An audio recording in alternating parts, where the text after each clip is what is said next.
Shalom Lechem, Erev Tov. We are continuing in the introduction of the Rambam to his Mishneh Torah. Specifically, we are talking about the life of Rabbi Eliezer Ben Hyrcanus. There are many ways to pronounce his name. Hyrcanus. Well, I don't have a preferred way. If somebody wants to find out for me the exact way as proven by one source or another, I would be very grateful. For right now, Rabbi Eliezer, we left off yesterday about how he made it from the son of a farmer all the way to the world of Torah and Yerushalayim, becoming the primary disciple of Rabbi Yochanan Ben Zakkai. We're in the PDF that's titled Rabbi Eliezer Ben Hyrcanus. It's attached to your Zoom invitation at the bottom. And this personality that is Rabbi Eliezer is not just the story of a person who becomes a Talmid Chacham, but it's a story of how any person at any age in life can decide to turn themselves into a Talmid Chacham. You know, in general, there's a debate whether it's a Talmid Chacham or Talmid Chachamim. And then the plural is Talmidei Chachamim, but is the singular Talmid Chacham or Talmid Chachamim. It seems that in the camp of the Rambam, Rabbi Yosef Qafih, they use the term Talmid Chachamim, whereas by Gedolei Sefarad that I heard, Talmid Chacham. They have different meanings and different connotations, but I use them interchangeably. Rabbi Eliezer starts off as a person who seems to not even know much Torah at all, and makes it to the top of the food chain in Yerushalayim. This story is not just a success story, but it's one that I'm not certain that our modern Jewish society would even allow for. Imagine somebody starting off until the age of 22, working in a field. And then by the time they're done, I don't have high standards anymore for the chief rabbi, but imagine if we were in the generation of Harav Uziel and Harav Kook and those, and he makes it to the top, being the chief rabbi in Eretz Yisrael of all the Jewish people. This is exactly the story of Rabbi Eliezer. Like I told you yesterday, it has parallels to the life of Rabbi Akiva, who's the next generation. Rabbi Akiva, who also grows up, though perhaps much more ignorant than Rabbi Eliezer, and makes it to the top of the Jewish community. In today's world of dynasties, of power, of money, of institutions, I'm not sure that an individual person who becomes a Talmid Chacham, in many of the Orthodox communities, you even have a divider. Are you an FFB? Or are you a BT? Are you from birth? Are you a Baal Teshuvah? There's all these crazy titles people use. Some people even use them for themselves. People tell me, hi, I'm a BT. At the beginning, I was wondering which language they were speaking because I'm not familiar with that word. But then someone translated for me, and Shalom Aleichem, now I understand. What am I supposed to tell you? The Averot I did too, and tell you I'm a Baal Teshuvah also? You know how many Yom Kippurim I spent doing Teshuvah for things? But in our world, I'm not sure that a story like Rabbi Eliezer could happen. But let's see just how far he made it. Because he didn't just make it, he made it in the major leagues. Let's go back to the encyclopedia that I sent you yesterday. And you'll find on page 93, on the right column,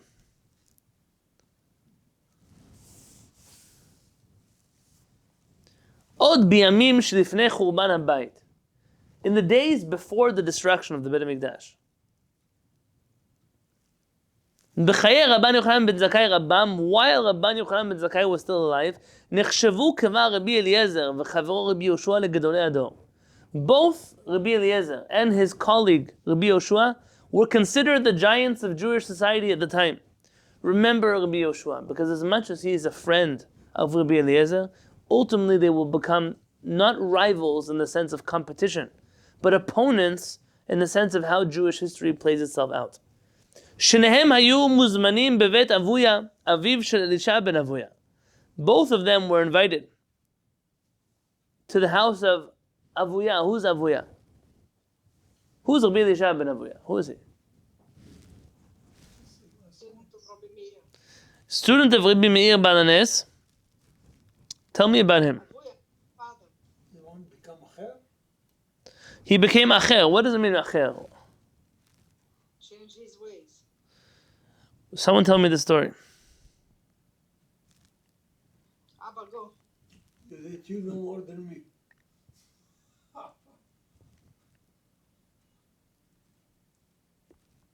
Okay, I will go. Rabbi Eliezer Ben Hyrcanus, they have a story of 4 people who went into a pardes, which meant to the secret of Jewish mysticism, and one of them became crazy, one of them died, and Rabbi Eliezer Ben Hyrcanus became Epicurus, which means he deserted everything in life. He became not religious at all. And Rabbi Meir used to study by him constantly, even though he no longer was You forgot religious. Rabbi Akiva was saved.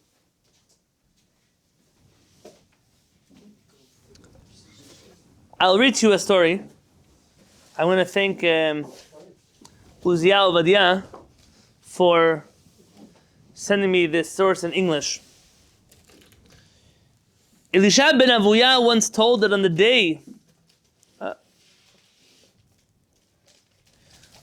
of his Berit Milah, on the day of his circumcision, his father prepared a feast and invited all the outstanding people of the time, including Rabbi Eliezer and Rabbi Yoshua. After the food and drink, those gathered sang various songs and played a game of alphabet. One would recite a verse of the Torah beginning with an aleph, and another immediately answered with a verse beginning with a bet. This is a way in which people have fun. They test each other's pisukim. I was once in a bus with a Yemenite bus driver. Why am I telling you a Yemenite bus driver? I only say people's edah for praise. Yes. I was with him on the bus, and I think his last name was Yarden, if I remember until today. Obviously that was not his name in Yemen. And he decided to play a game on the bus. He would start pisukim, and he would look for people on the bus who could finish his pisukim. And here you have a guy without a kippah on, driving a bus, who knew Tanakh more. It was a religious bus route. So all the people on the bus, they call it a Mahadrin bus line. And he was the only guy who knew all the pisukim. Of the significance of Israel, so they played this game of alphabet. Rabbi Eliezer then said to Rabbi Yoshua, while these people devote themselves to their affairs, let us devote ourselves to ours. They began to discuss various interpretations of the Torah, and they derived as much joy from it as if the Torah had only then been handed down from Har Sinai. So again, you see in the life of Rabbi Eliezer Ben Hyrcanus this relationship to Har Sinai. A cloud of fire then descended from heaven and surrounded them. Elisha's father, Avuya, said to them, what are you doing? Would you burn my house down? But they replied, we devoted ourselves to finding new interpretations to the Torah, which was given in fire. Then said Avuya, if the power of the Torah is so great, I shall devote my son to it when he grows of age. Unfortunately, Rabbi Eliezer ben Avuya, his father does dedicate his life to teaching him Torah. He becomes one of the outstanding Talmidei Chachamim, a student of Rabbi Meir, a rabbi of Rabbi Meir, Balhanes, and others. And unfortunately, the rabbis changed his name from Elisha bar Avuya to Acher, the other one, from the other side. The one who abandoned everything that was sacred to us and finds himself on the wrong side of Jewish history. Much of Kabbalistic literature is dedicated to uncovering the complicated personality that is Elisha bar Avuya. In my days in Yerushalayim, hanging around some people who were of Kabbalistic persuasion, much of the conversation there was dedicated to trying to see what really happened. What was that pardes? What was that experience that changed the 4 rabbis who entered the pardes so drastically? But for today, I'm not talking to you about a pardes. It's not my place to speak right now about that. Rather, this was the story that happened with Rabbi Yoshua and Rabbi Eliezer Ben Hyrcanus. Shkedato shel Rabbi Eliezer b'Torah, שניהם היו שהוציאו את ארונו של רבן יוחנן בן זכאי מירושלים בשעת המלחמה האחרונה, on page 93 in the PDF. They were the students who carried out the coffin of Rabbi Yochanan Ben Zakkai. Remember when he went to meet the Romans? They were the ones who carried him. שקידתו של רבי אליעזר בתורה הייתה עצומה. His shkeda, his dedication to Torah, his diligence was tremendous. Me'id hu al atzmo, he says about himself. Miyamai lo kidemani adam bevet midrash. Nobody ever entered the Bet Midrash before me. V'lo yashanti bevet midrash. I never slept in the Bet Midrash. V'lo hinachti adam bevet midrash v'yatzati, and I left no one in the Bet Midrash and left. V'lo sachti sichat chunin, and I never spoke idle chatter. V'lo amarti davar sho shamati mipi ribi me'olam, and I never said something I did not hear from my rabbi in my life. We learned this yesterday. B'chol advarim hele. He emulated all of these character traits from his rabbi Rabban Yochanan Ben Zakkai. But when they would ask him a question, so as great in Torah as he was, when they would ask him a question in a matter that he didn't learn from his rabbi, he would answer, "Lo shamanti." Not I don't know, but I didn't hear. I didn't hear this be answered by my rabbi. Like we find in Masechet Yoma, that he just ignored even the question in the first place. He tried not to answer it. There are about 300 halachot from Rabbi Eliezer in the Mishnah. It's a tremendous amount of halachot to author on one's own. And there are many more hundreds to the Baraitot and the Talmudim. I think it would be Yosef Masas writes about the number of, let me find this.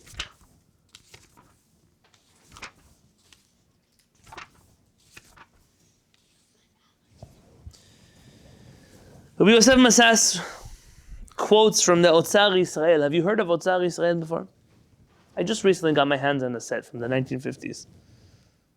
Otzar Yisrael, there was a famous Rabbi Eisenberg, Rabbi Eisenbach, something along those lines.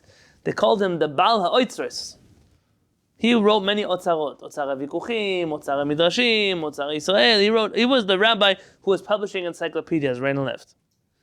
You could find many of his encyclopedias on Hebrew books, including the one I mentioned. Rabbi Yosef Masas quotes from that encyclopedia was very commonly quoted in the rabbinic world of the last century.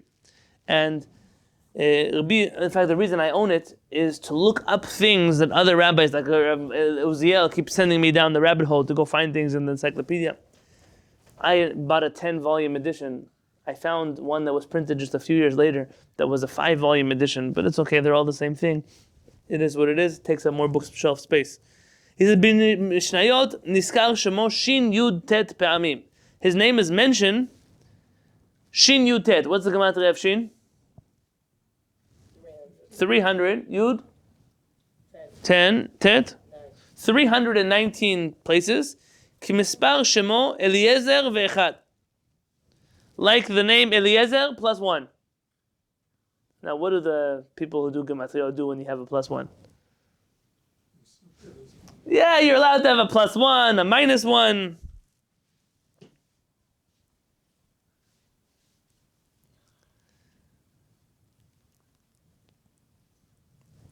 Rabbi Yosef Masas says, "V'siman davar amarti." I made a siman. It says, "V'shem ha'echad Eliezer." In the Torah, it says, "In the name of the one was Eliezer." Who are we talking about? Eliezer. This, right? We're saying his name was. I don't think we're talking about Eved Avraham. No.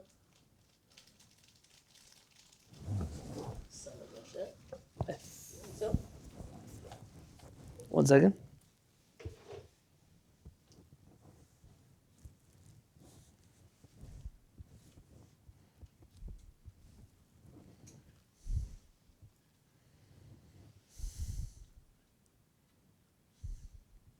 Yeah. B'shem echad Eliezer kelohe avi be'ezri ve'etzineni michereb paro. This was the son of Moshe Rabbeinu and Tzipora. So this says Rabbi Yosef Masas, V'shem ha'echad Eliezer. The name of one son was Eliezer, meaning he says, it's an allusion to the fact, Notrikon v'niskar shemo mishnayot. V'shem. V'niskar shemo mishnayot. His name was mentioned in the Mishnah, Ha'echad ve'Eliezer. One and Eliezer. Okay, it's cute.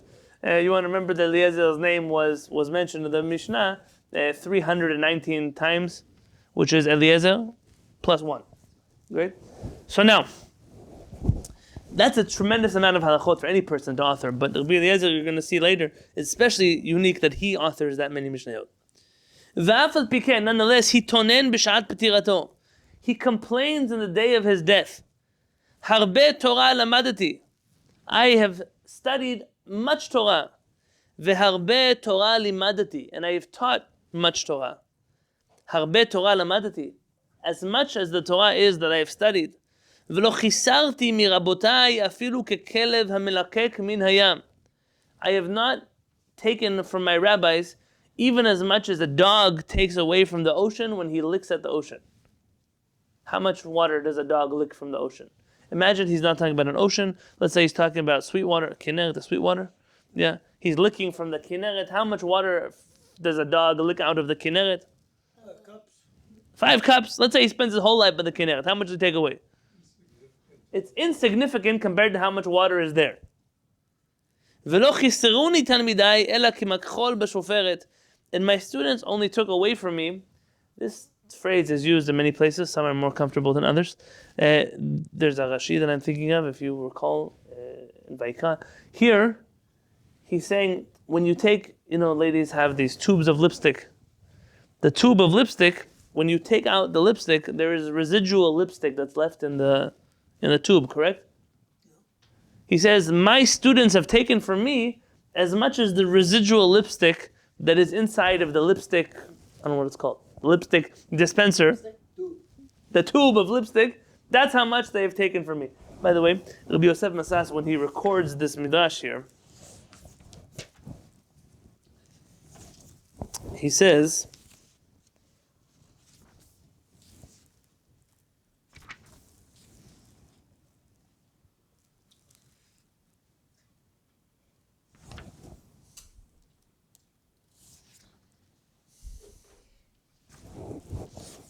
Kol elu advarim, all of these things that he said, hem guzma gasa meod meod, are very, very deeply exaggerated statements. Why Rabbi Yosef Masas feels the need to say that, I don't know. But I can tell you that if he would say that today, in most Sephardic communities or even Ashkenazi communities, he'd probably get thrown out in his face for being a heretic who says that the words of our rabbis are very exaggerated. That's how far we have come. I'm actually surprised the editor of this edition, while he was busy deleting sections of Rabbi Yosef Masas's writings, managed to leave that sentence inside of there for another time. Im chuban Yerushalayim, as Yerushalayim is destroyed, u'ma'avar Sanhedrin liyavne, and the Sanhedrin is now stationed in Yavne. Nimtza gam hu ben Chachamei Yavne. He finds himself among the Chachamim of Yavne. V'natal chelek chashuv b'diyunei Sanhedrin, and you find him taking a very important role in all of the deliberations of the new Sanhedrin, which is sitting in Yavne. הוא נחשב לאחד מארבעת החכמים ביבנה שהיו בקיאים בלשונות הרבה. He was considered one of the 4 Chachamim in Yavne who were proficient in numerous languages. כן השתתף במשלחות לרומי בענייני האומה ביחד עם הנשיא רבן גמליאל וחכמים אחרים. He even participates in many political assignments. Rabban Gamliel, who is the prince of the Jewish people, you still find him traveling back and forth to Rome, clearly consulting or advocating on behalf of the Jewish community at the Romans' hands. And Rabbi Eliezer is often there, traveling with him, presenting to Rome, likely because not just of his wisdom, but of his experience and his ability to speak many languages fluently. He's not a regular person. He's a very gifted, talented individual. Rabbi Eliezer likely finds himself, though, in a little bit of a different Sanhedrin than he would have liked. If the Sanhedrin is all about creativity and innovation and adapting Judaism to post-Bet HaMikdash destruction, Rabbi Eliezer, some suggest, finds himself, though a brilliant scholar among colleagues, also finds himself bitterly opposed to the new way of life that is the Jewish community. Adaptation and innovation don't match so well with a personality who says, I never said something that I did not hear from my rabbis. So what do you do when there's a new conversation in the Sanhedrin? What do you do when someone is trying to change that which you heard from your rabbis? This is going to lead him to a very complicated relationship with the other members of the Sanhedrin, and ultimately to a very tragic end of a story which we will spend almost all of next week discussing. Right now, let's talk about his success. Mekom yeshivato haya belod, Lud, איך אומרים רבם? Lud. He was...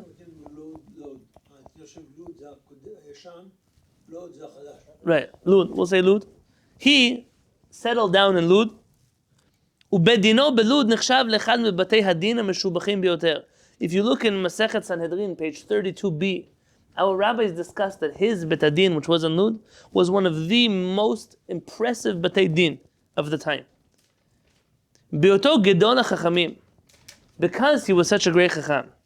Ve'ashir, and he was very wealthy. How did he become so wealthy? From his father. From his father's inheritance. Meaning, he inherits his father. Baruch atah Adonai, Eloheinu melech haolam, she'akol nהיה b'dvaro. Lo yipaleh, you shouldn't be surprised then, she'zacha litchaten bebeit hanesiut. He ends up marrying into the royal Jewish family. V'nisa lo leisha et ima shalom. And he ends up marrying Ima Shalom. I mentioned today in the afternoon, Ima Shalom is a beautiful name. In the Bukharian community, this name is prevalent. Ima Shalom, the mother of peace. Achoto shel Rabban Gamliel Yavne. He marries the sister of Rabban Gamliel of Yavne, who is now the political leader of the Jewish people. He is sitting on the Sanhedrin of the Jewish people, married to the sister of the prince of the Jewish people. Rabbi Eliezer Ben Hyrcanus didn't just make it from farmer to Talmid Chacham. He made it from farmer to Talmid Chacham, to member of the Sanhedrin, to the head of his own prestigious Bedin in Lud, to marrying the sister of the prince of the Jewish people. As I told you at the beginning of the shiur, I highly doubt that in contemporary Jewish communities, this success story could ever happen. An example? The closest thing we have, though not a Jewish concept, but the closest thing you might experience in the Jewish world to dynasties, leadership, royal families. I mentioned to you a story yesterday about being invited to a Hasidic wedding. Think of Hasidic Rebbes. Now, I'm not telling you they're our model for Jewish life. But just imagine if you were a Hasid in a Hasidic community. What would you have to do in order to become the next Hasidic Rebbe? How much Torah would you have to study? It's a caste system. You could never upgrade. It doesn't matter how My wife is looking at me like I'm crazy. Can you say it louder so they can hear you? It's a caste system. It doesn't matter how great you are, you're still stuck in your square. No matter how much Torah you learn, it could be that the Rebbe doesn't even know how to learn Torah. No matter how much you know, no matter how successful you are, you will never be the next leader of this community. And so, what does it help to know? What does it help to learn? It's not even a glass ceiling. It's like a brick ceiling, cement ceiling. I don't know what it is, with reinforced iron bars in it. You just can't grow beyond that.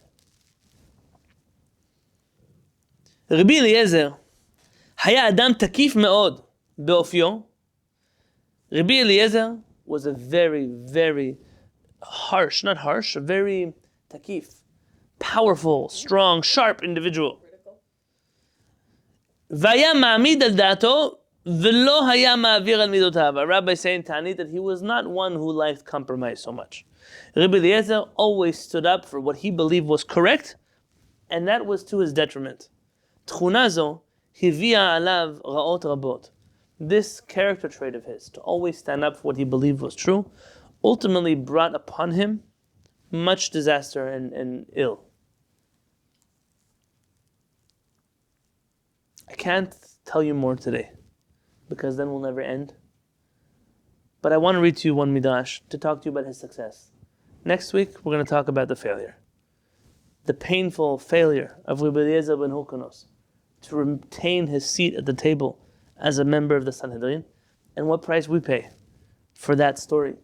But for right now, I want to read to you a midrash, just so that you realize, you see, when a person falls, how hurt they get depends on how high they've grown. If you're walking on the street and you fall, it could hurt, but not the same as if you're walking on the curb and fall off the curb into the street. My younger brother, once broke his wrist off of a 2.5-inch curb. He fell, broke his wrist. If you're standing on a table and you fall, that's even worse. if you're standing on a table that other people are holding up, like some crazy people do at weddings. But at my wedding, I told the band that if anybody lifts me on a chair or on a table, they should stop the music. I've officiated in chuppot where someone at the wedding has to go to the hospital. When I was living in Israel, a wedding that I went to, the chatan fell off the table, broke his leg, and spent all of Sheva B'chot in a hospital room. For what reason? So some clowns can imitate Cossacks and dance with people on the table? We're not Cossacks. We're Jewish people. We'll dance, be happy, and sit in your chair. You have to pick up a chair. You jump on top of a building, chas v'shalom, a person can't make it. In order to appreciate just how hard Rabbi Eliezer was hit, you have to see how successful he was and what the rabbis of his time considered him to be. I want to read to you a piece of Agadah. Rabbi Eliezer finds himself to be sick, and he's very frustrated at how sick he is. He almost feels that he is trapped inside of a body that's not willing to work with him. He has so much to give and so much to teach and so much to do, but he's too sick to do any of that. So Masechet Sanhedrin, it tells us on page, let's look at it together. Why don't you open up Masechet Sanhedrin? So go to Sefaria.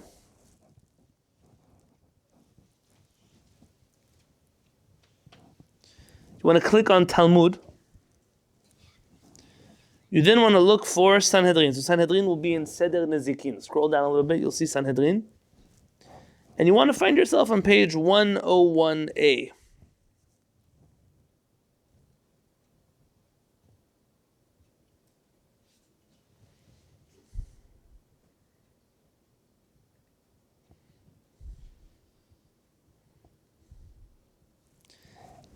So we're at Sanhedrin 101a. You want to scroll down to where it says section 11. 11.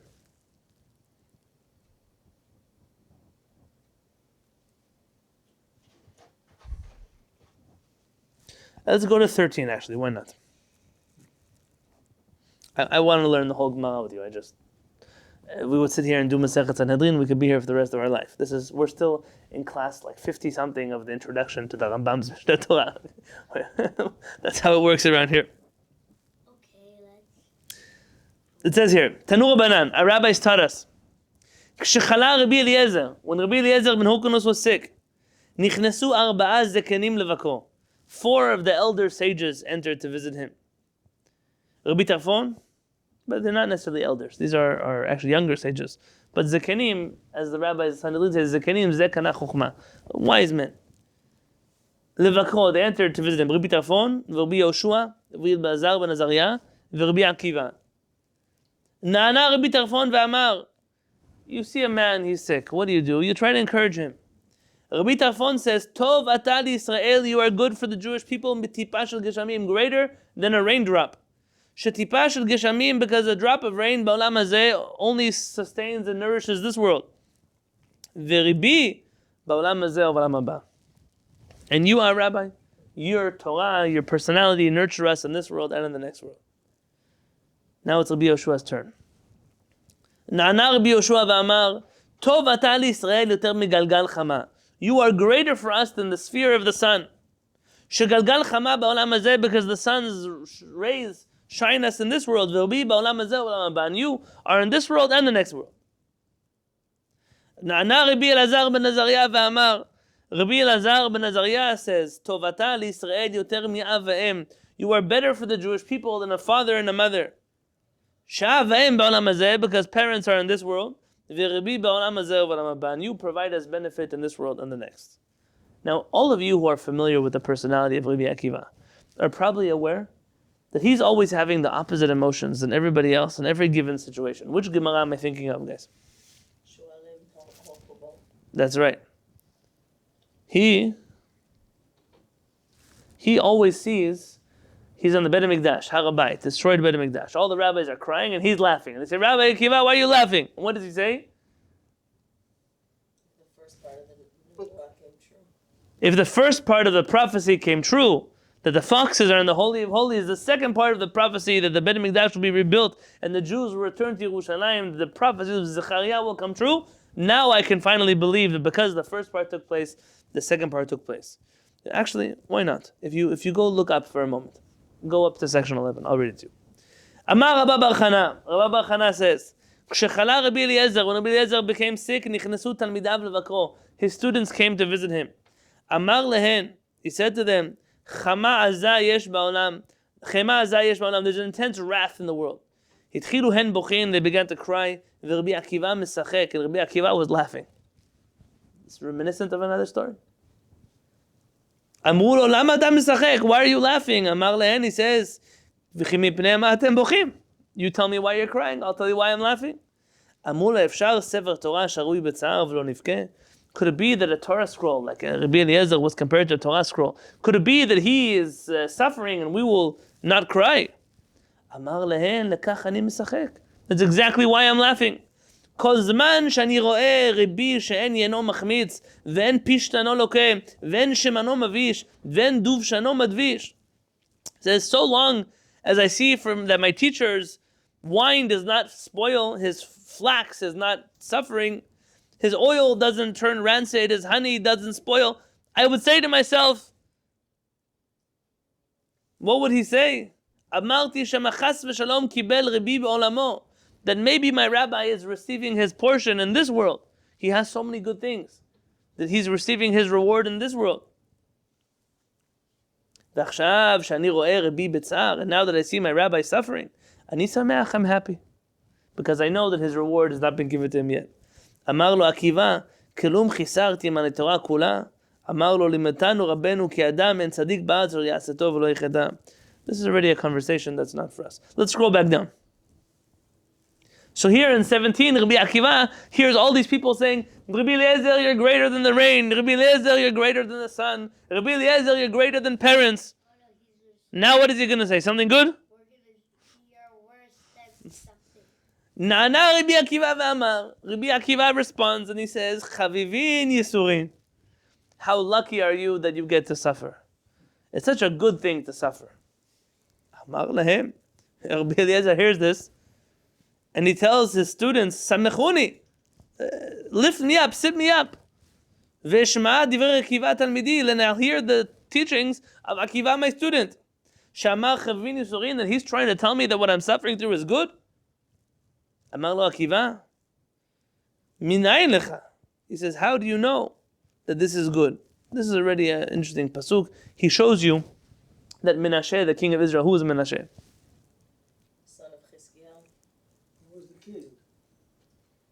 The son of Chizkiah. Menashe was the son of Chizkiah. Chizkiah was the most righteous king we had, perhaps.